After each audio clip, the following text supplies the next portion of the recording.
જય સ્વામિનારાયણ. સ્વામિનારાયણ રસોઈમાં તમારું બધાનું સ્વાગત છે. આજે હું ન્યૂ રેસીપી લઈને આવી છું. આપણે તે ચોમાસાની સિઝન ચાલે છે અને કંકોડા પણ અત્યારે ચોમાસામાં જ આવે, તો આપણે એની સબ્જી બનાવીશું. એક ન્યૂ સ્ટાઇલથી બનાવીશું અને આપણે બનાવીએ. ચલો ફ્રેન્ડ્સ, આપણે કંકોડાનું શાક કરવાનું છે. મેં કંકોડાને વોશ કરી લીધા છે. હવે આપણે એને ડીટડા એના કાઢી અને આપણે આવી રીતે એને છોલશું. એને આપણે ડીટડા કાઢશું. થોડા એના કાંટા કાઢી લઈશું, સેજ જરા જરા.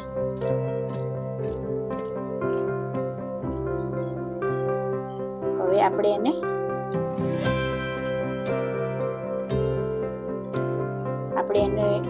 અંદરથી બિયા કાઢી લઈશું.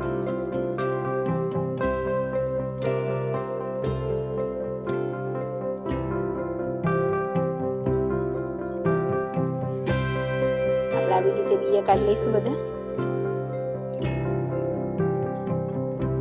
આવી રીતે બધા જ કંકોડામાં આપણે કરી લઈશું.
આવી રીતે બધા બિયા કાઢી લઈશું.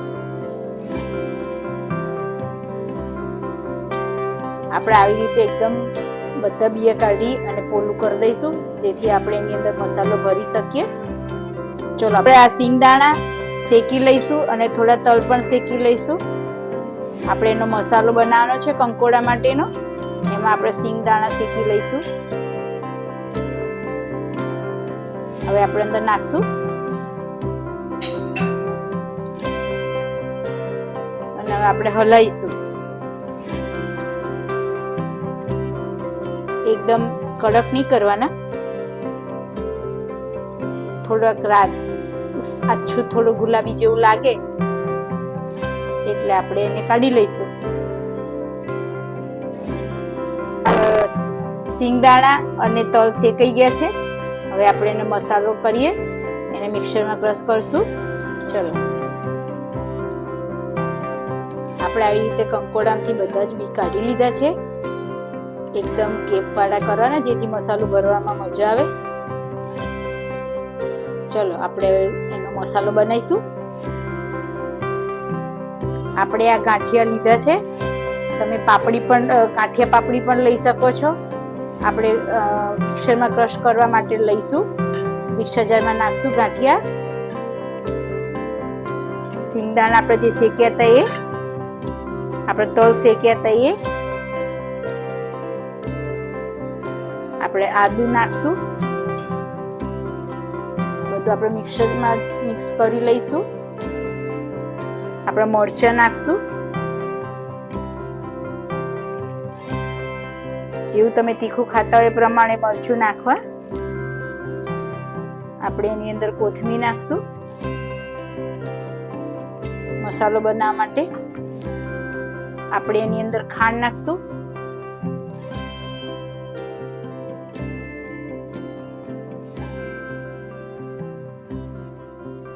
આપણે એની અંદર લીંબુનો રસ નાખશું.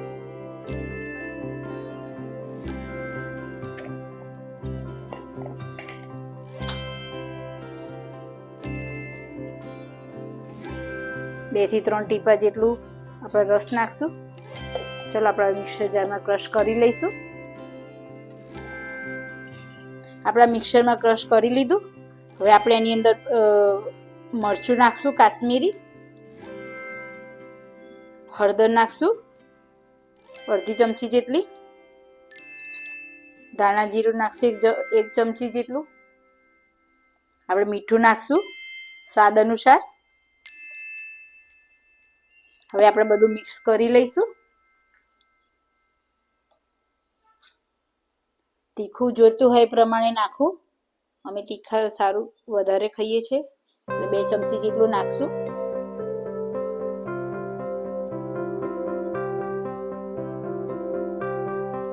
બધું મિક્સ કરી લઈશું. આપણો આ મસાલો રેડી થઈ ગયો છે. હવે આપણે કંકોડામાં ભરી લઈશું. આપણે આવી રીતે થોડું નાનું રાઉન્ડ કરી જેથી આપણને ભરતા ફાવે. આપણે આ મસાલો રેડી થઈ ગયો છે. આપણે આવું થોડું ગોળ ગોળ ગોટીઓ જેવું કરી એટલે આપણને ભરવામાં ઈઝી પડે. તો આપણે એવી રીતે ગોટીઓ કરી અને અંદર ભરી લઈશું. આપણે આવી રીતે અંદર બધે ભરી લઈશું જેથી આપણે અંદર મસાલો મસ્ત દબાઈને જાય, બધો સરખો ભરતા આવે.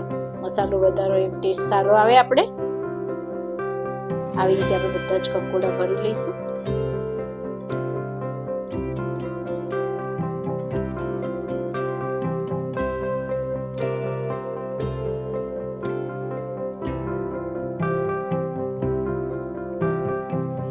આટલા સરસ આખા પૂરા ભરી દેવાના.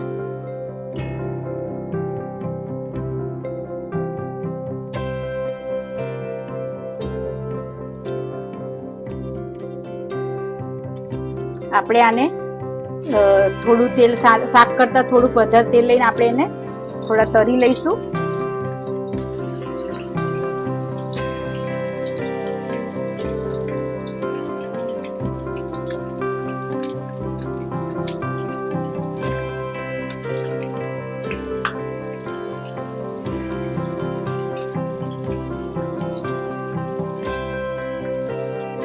આપણે આવી રીતે આમને સાતળવા દેવાના, બહુ હલાવવાના નહીં, જેથી મસાલો આપણે જે ભર્યો છે તે નીકળી ના જાય. અને આપણે 2-5 મિનિટ ચડવા દેવાનો. પછી આપણે હવે કાઢી લઈશું. આપણે હવે રહી નાખશું. તેલ ગરમ મૂકી દીધું હતું. આપણે જીરું નાખશું. આપણે એને રાઈ ફૂટી લે એટલે આપણે મસાલો નાખશું. આપણે જે ભરવા માટે જે મસાલો બનાવ્યો હતો એ આપણે થોડોક એવી વધારે જ કરવાનો કે જેથી આપણે મસાલાનો રસાવાળો બનાવવા માટે થઈ શકે. હવે આપણે એમાં નાખી દઈશું મસાલો.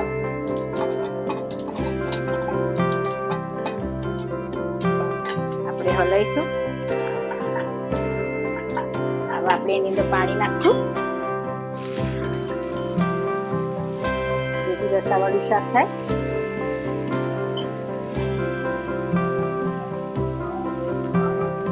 હવે આપણે એની અંદર મસાલો કરશું. મરચું નાખશું, પાણીના ભાગમાં હળદર અને ધાણા જીરું, અને હવે આપણે મીઠું નાખશું સ્વાદ અનુસાર. હવે આપણે એને હલાવી દઈશું.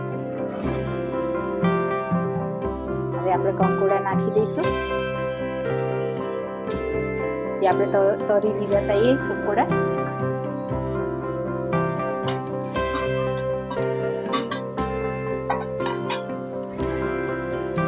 એને ચડવા દઈશું.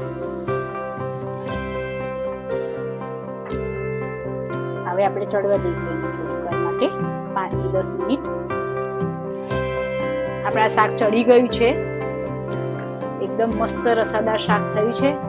તમે પંજાબી શાકને પણ ભૂલી જાઓ એવું મસ્ત રસાદાર શાક થયું છે.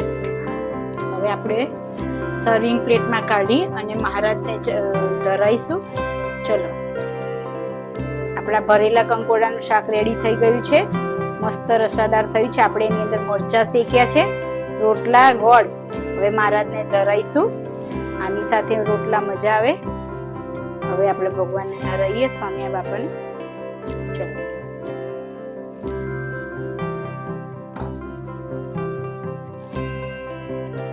જમો મારા વાલા. પ્રેમથી જમાડું મારા વાલાને કંકોડાનું રસાદાર શાક.